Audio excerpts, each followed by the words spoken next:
So they continue to lie to us about this piece of shit's health. He is going to Walter Reed tomorrow for another annual physical.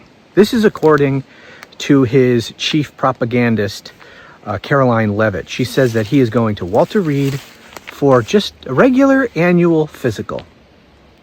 The problem is that he just went for an annual physical in April, on April 11th to be exact. President Donald Trump is traveling to Walter Reed Medical Center for an unusual second trip this year. The visit follows his physical that he received roughly 6 months ago. The White House referred to this visit initially as his yearly checkup, although the president later clarified that it was going to be a semi-annual exam. Now, the visit nevertheless marks a departure from the traditional presidential cadence of undergoing just one exam a year. This comes, of course, as we know that the president had been previously diagnosed with what his doctors had called chronic venous insufficiency, a condition that's common in older people. And look, presidents normally have basic care, medical care when they are at the White House. They often go to Walter Reed for more extensive exams and procedures. And as I understand the term annual, and correct me if I'm wrong, that means once a year. Once a year. He just had it in April. He's having it again a couple months later. Okay, they're obviously lying. They're obviously lying, and they don't want to tell us the truth about his health. We've all been speculating about it for months and months and months. There is something wrong with this guy. President Trump waved to the cameras as he left for a checkup at Walter Reed Medical Center. He seemed a little down in the dumps. Could it be disappointment at not winning the Nobel Peace Prize? And the winner is not Donald Trump. The prize was awarded to a woman from Venezuela fighting for democracy against a tyrannical regime, but MAGA world is outraged. The Nobel Committee proved they place politics over peace, says the White House. The person who actually got the Nobel Prize called me and said, I'm accepting this in honor of you because you really deserved it. A very nice thing to do. I didn't say then give it to me though. I think she might have. She was very nice. And I've been helping her along the way. They need a lot of help in Venezuela. It's a basic disaster. So, and you could also say it was given out for 24, and I was running for office in 24. All of the transactions that we did in terms of closing. But there are those that say we did so much that they should have done it. But I don't take. I'm happy because I saved millions of lives. Many. Meanwhile, many are asking why Trump is having another medical checkup just 6 months after his last annual physical. It is somewhat surprising. CNN's Dr. Sanjay Gupta thinks he may be going in for an MRI. The White House medical unit within the White House, it's a pretty robust unit. There's a lot of things they can do there. What they can't do is more sophisticated imaging like CTs or MRI scans. No question about it. What exactly it is, we don't know. The fact that they told us there was anything wrong with him when they had to come out and say that he had, what was it? I don't know, something to do with his veins. I can't remember what the friggin' term is. The fact that they even admitted that there's anything wrong with this guy is a big deal. Because remember, they tell us that this is the most perfect specimen of humanity that has ever existed. I mean, wasn't it his White House physician, who is now a detestable piece of shit MAGA congressman from, I believe, Texas, Ronnie Jackson? Didn't he tell us that Donald Trump has such perfect genetics he wouldn't be surprised if he lived to be 300 years old or some ridiculous shit like that? They tell us this man is perfect in any way, and to admit that there's anything wrong with him is a big deal. But we know that either that was a lie or that was only partially true. It certainly wasn't the full explanation of what's wrong with him. There's something seriously freaking wrong with this guy. In recent months, Trump's bruised right hand and swollen ankles have caused concern, but he says he feels fine. I have no difficulty thus far Is there wood around here? I'll knock on. No difficulty. Physically, I feel very good. Mentally, I feel very good. And welcome back to Live now from Fox. The story we are following here today, we do know President Trump is going to be getting a physical exam at Walter Reed a little bit later on in the morning here. And we do have on our schedule at 10 a.m. Eastern time, President Trump set to leave the White House. We may potentially get some comments from the president. We'll bring that to you if we do hear from him. But now you're taking a live look at the White House. As I'm sure all of you know quite well, healthcare coverage isn't one size fits all. Whether you're the president of the United States of America or one of my amazing subscribers watching and listening to my show on a regular basis, staying on top of your health with regular checkups, annual physicals, or semi-annual exams is non-negotiable. Take Donald Trump, for example, sworn in as the oldest president in U.S. history, now age 79, and he's been eligible for Medicare since around roughly 2011, but likely was covered under the provided medical health care plans offered by one of his many businesses. Even to this day, the wildly successful businessman and now commander-in-chief, again, as president of the United States of America, Trump may fall into a gray area given the fact that he's employed, but chooses not to accept the paycheck for his work leading the country. And these are questions folks get answers to all the time from our friends at Chapter. Does President Trump rely on Medicare, private plans, or something else entirely? That's the kind of question we all face when navigating healthcare. And with Medicare's open enrollment starting October 15th, just days away, folks, now's your chance to get it right or risk falling into a costly nightmare. Please allow me to explain. From October 15th to December 7th, Medicare's open enrollment period is your golden window to switch, add, or drop plans, whether it's original Medicare, Medicare Advantage, or Part D for prescription drugs. But here's the catch. A government shutdown that began October 1 could throw a wrench in the process. Updates to Medicare.gov might be delayed, making it harder to access critical plan information. But don't worry. Your current benefits and doctor visits are safe. However, ignoring this period could cost you hundreds, even thousands of dollars. Why? It's simple. Because your health needs change. And so do Medicare plans. According to a KFF report, a shocking 7 out of 10 beneficiaries skip comparing plans during open enrollment, leaving them vulnerable to coverage gaps that could turn into real-life horror stories. And let's face the dark side of getting this wrong. Picture this. You're 67, managing arthritis or a heart condition, and you depend on a specific medication to stay healthy.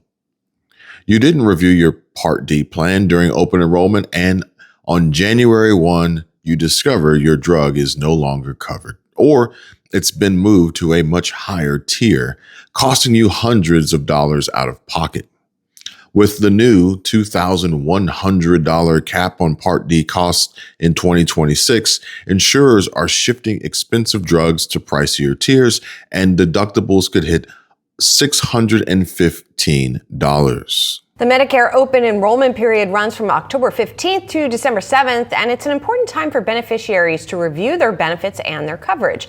Now, imagine another possibility of scheduling a critical specialist visit only to find your doctor is no longer in network because your plan's annual notice of change didn't catch your eye or just missed your mailbox. I mean, you know, the United States Postal Service, although a private entity now, isn't necessarily entirely affected by the government shutdown, but may not be as efficient as they once were come rain, sleet, snow. And sometimes you just don't get the mail. Oddly enough, the bills always seem to show up. Yes, once again, it is open enrollment season for Medicare. What's important about this is last month, everyone who's enrolled in Medicare got their annual statement, the notice of change in their plan. So whatever things were shifting around. But the truth is, 7 out of 10 people just jettison this. They don't even look at them. And that's according to KFF. And so the important thing is, number one, don't do that. Examine what is changing in your plan. Now, folks, this is information that I have compiled doing my research to share with you all as a simple, fast, and easy resource for help and information. And feel free, check the links down below in the description. I will include the articles and the information from the sources for which I received this, all entirely free, 100% for my loyal viewers and subscribers. And number two, once you see, where the changes are likely to be, look at what your medical needs are. What drugs, what pharmaceutical drugs are you taking? What sorts of needs do you have? And how is that going to be reflected in your coverage needs? And now you're facing a $5,000 bill, $5,000 you can't afford, or worse, delaying care that could save your life. And if you miss enrolling in Part B or Part D when eligible without other coverage, well, you're hit with permanent premium penalties that haunt your wallet for years. And these aren't just mistakes. They're nightmares that folks have told me about specifically that can and have drained their savings and worse, jeopardizing your health. For example, if there's a certain drug that you take, is it still covered in your plan, in your Part D plan? We can get into that a little bit later, but that's very important to know. And then look for resources. It's pretty confusing. There's no question about it. So Medicare itself has a great tool called the... But here's the light at the end of the tunnel, folks. Chapter makes Medicare simple, stress-free, and best of all, free. No cost to you. Their team of highly trained, skilled Medicare advisors, they're your personal guide through this maze and will dig deep into your annual notice of change, check star ratings, and ensure your medications, doctors, and upcoming procedures are covered by the best plan for your needs.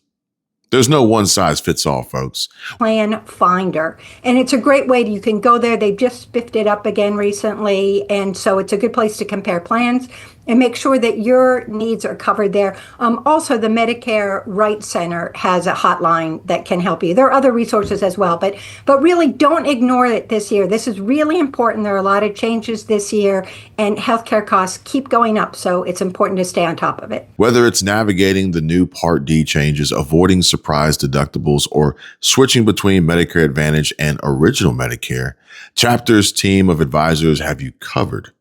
Forget the 100-plus page Medicare and You 2026 handbook or wrestling with Medicare's Plan Finder alone. Chapter's advisors do the heavy lifting, giving you free peace of mind that your health and finances are protected. So why risk a coverage nightmare when Chapter's got your back? And Chapter's helped so many already so far. Beatrix Kiddo says the ad for Chapter helped me greatly. How many of you saw that Kill Bill Volume 1 and 2 are coming to theaters as a double feature? Arlene shares, I love Chapter. Not only did they find me a better insurance company, they did a checkup to make sure it was still working for me. I have another appointment with them in November to see if it's still the best, all for free. Thanks, you two, for steering me to them. And we are honored, thrilled, excited, delighted to be included in a group of handpicked and selected folks to help as many people as possible. Marilyn Kaplan says Chapter is awesome. You guys started it, and now many are advertising Chapter 2. I can't hardly wait to call them in 2 weeks. While Cherry says she's calling Chapter now. Don't wait, don't delay. Yeah, Julie, this is the big story this year. It's the Part D. So Medicare has a couple of parts. There's Part A, which covers hospital stuff, and B is your outpatient and your doctor visits, that sort of thing. But D is your prescription drug plan, and this is key. And these are where the changes are, because there's now a cap on pharmaceutical outlays that people, seniors use. And it started last year, but this year it's $2,100. There's a cap put on how much you need to spend. So if in fact there is that cap, what has happened is insurers, because this Part D prescription drug plans are run by private insurers, and they're getting, as this comes into play, they're moving expensive drugs into other tiers so that your particular pharmaceutical drug may no longer be covered in your plan, and so it will cost you more. And if it is not covered in your plan, you're going to pay the full price of it. So this is where the big thing. Also in Part D, we're seeing that most plans are going to have a deductible this year, only 85% last year, and the experts I talked to expect that to ramp up, and that deductible could be as high as $615, and premiums are on the rise as well. And so by premium, some may have zero, but it could be up to $100 in monthly premiums. And so it all depends on your plan and where you live. It all comes down to do your research. This is more important than ever as healthcare costs are rising. Don't let October 15th to December 7th slip away. It's your shot to save thousands and secure the coverage you deserve. Pick up the phone right now and call Chapter at 270-467-2426 for your free Medicare consultation. Chapter's advisors will compare plans, tailor options to your needs, and ensure you're ready for 2026. No stress, no cost, just peace of mind. Don't be one of the 70% who ignore this critical window. Again, the number to call right now, 270-467-2426. Call today and let Chapter turn your Medicare journey from a nightmare into a dream. Your health and your wallet can't afford to wait.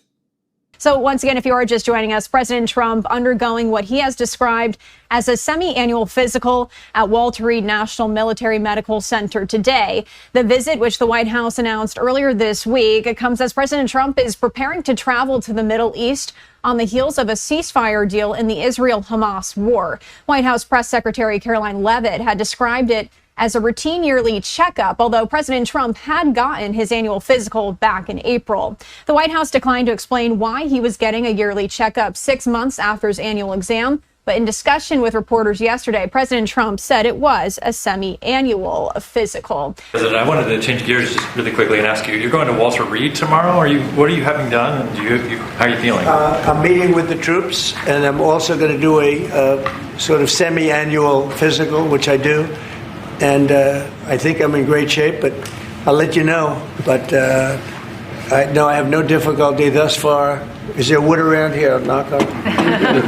No difficulty. Physically, I feel very good. Mentally, I feel very good. I did about 6-7 months ago. I do physicals. I like to, when I'm around, I like to check always early, always be early. It's a lesson for a lot of people.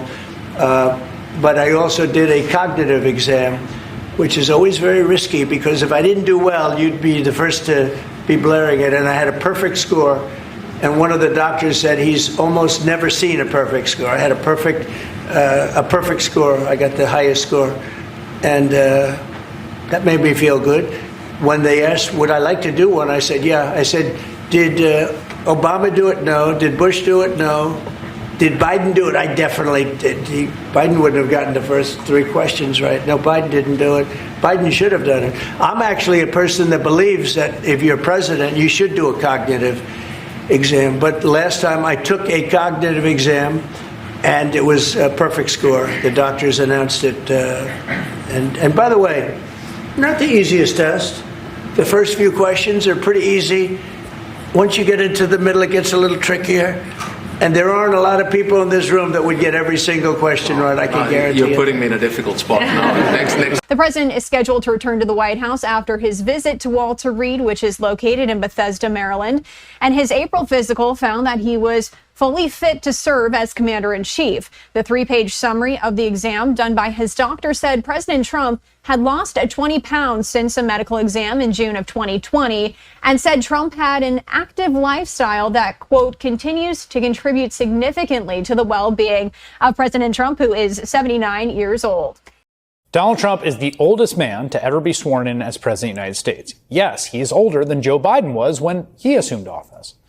And one thing we know about the presidency is that it ages people, right? I mean, you can see in the comparisons of presidents when they took office versus when they left office. And it's more than just the passage of time. They're dealing with the stress of running the most powerful country on earth. That struggle was on full display with the last president, Joe Biden, who was at the time the oldest person ever elected.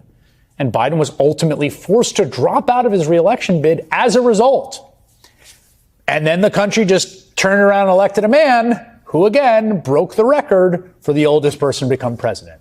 And 9 months in, I gotta say, the guy doesn't look great. He's got a reoccurring bruise on his hand. He's constantly trying to cover up makeup. He's got severely swollen ankles, which the White House attributes to a very common condition among senior citizens. But it's more than that. Mentally, the guy seems off. He's constantly drifting off during meetings, unable to properly understand questions from reporters, rambling even more than he did during his first term. And that problem is compounded by the fact the administration is among the least transparent we've ever seen. Just take a look at this official White House announcement about the president's schedule just today. Quote, on Friday morning, President Trump will visit Walter Reed Medical Center for a planned meeting and remarks with the troops. While there, President Trump will stop by for his routine yearly checkup. He will then return to the White House. President Trump is considering going to the Middle East shortly thereafter. Wait, what was that part sandwiched in the middle there? Oh, the president's going to talk to the troops at Walter Reed and, hey, while you're there, might as well pop in for the yearly checkup. But here's the thing, Donald Trump already had his annual checkup. It was in April. Here's the official White House readout from that visit, the one where they said he's 6'2" and 224 pounds, which is, by the way, the same height and weight as Patrick Mahomes. But if you're concerned about the president needing 2 physicals in 1 year, have no fear. Trump says he's doing just fine. There's something seriously wrong with him. And let's hope, certain situations that we're experiencing in this country could just resolve itself. And that wouldn't be a bad thing, would it? I'll say this. If it does resolve itself one day, I hope it's really painful. Trump didn't let us know, though. He didn't take questions as he shuffled in or out of Walter Reed today. I do kind of wonder why. Maybe he didn't get a perfect score this time? Well, there's definitely something wrong with certain people out there, for sure. And Caitlin Collins, ironically, was one of the ones who made it so abundantly clear that the current administration was actually probably the most transparent she's ever seen, based on her podcast storytelling conversation account of just being on board Air Force One with the president. You don't sleep much. Not really. And nor does Do you? President Trump. No, I know. I slept 4 hours last night. And you feel fine? Okay, that's crazy. I'm on this is my 4th cup of coffee. 4 hours is nuts. 4 hours is Trump level. 4 hours. Yeah. And the night before was like 6. Before that was like 7. So it varies. But is that what he sleeps? Like 4 hours? He does not sleep. Yeah, I did Fox and Friends finance segment, and it was just on Gen Zs and finance. And one of the executive producers we just want to show you around, and they showed me the control room. And I said, how have things been in the control room as of late? And she's like, none of us are sleeping because the president doesn't sleep. We're all working 2 times right now. Do you feel that same way? I was just talking to someone about this because we wrote this story on what traveling with him is like in the first term, because I had this source who said, you never want to be on Air Force One on a trip. And I said, why? You'd think you want to be in the axis of power close to Trump. He doesn't sleep on these trips. And you're going to Asia or something, and that's kind of the only time you're going to sleep before you go on this trip. Yeah. But Trump is just always up and talking. And he'll have them go wake staff up if they're asleep because he wants to talk to them. Huh. And so we have this big trip to Asia coming up, and you're not going to sleep on that flight. Despite the fact that we know how he feels about CNN. Be that as it may, the readout from President Trump's visit to Walter Reed today says he got his flu shot and COVID booster, is what Caitlin Collins wanted to point out. Rapid Response 47 shares that President Donald J. Trump completes comprehensive follow-up evaluation at Walter Reed National Military Medical Center, and IJR report Trump in excellent overall health. Thank you all for your time. Thank you all for your support. Feel free, ask any questions, comments, concerns down below and I'll do my best to respond. Look forward to seeing you on the next video. Subscribe if you haven't already. Thank you for your support, and God bless. In July, the White House announced that Trump recently had a medical checkup after noticing mild swelling in his lower legs and was found to have a condition common in older adults that causes blood to pool in his veins. Tests by the White House medical unit showed that Trump had chronic venous insufficiency, which occurs when little valves inside the veins that normally help move blood against gravity gradually lose their ability to work properly. At the April physical, President Trump also passed a short screening test to assess different brain functions. So once again, keeping an eye on this story here today. As I shared, we are expected to see President Trump leaving the White House at 10 a.m. Eastern time. We'll bring those comments to you when we do get them.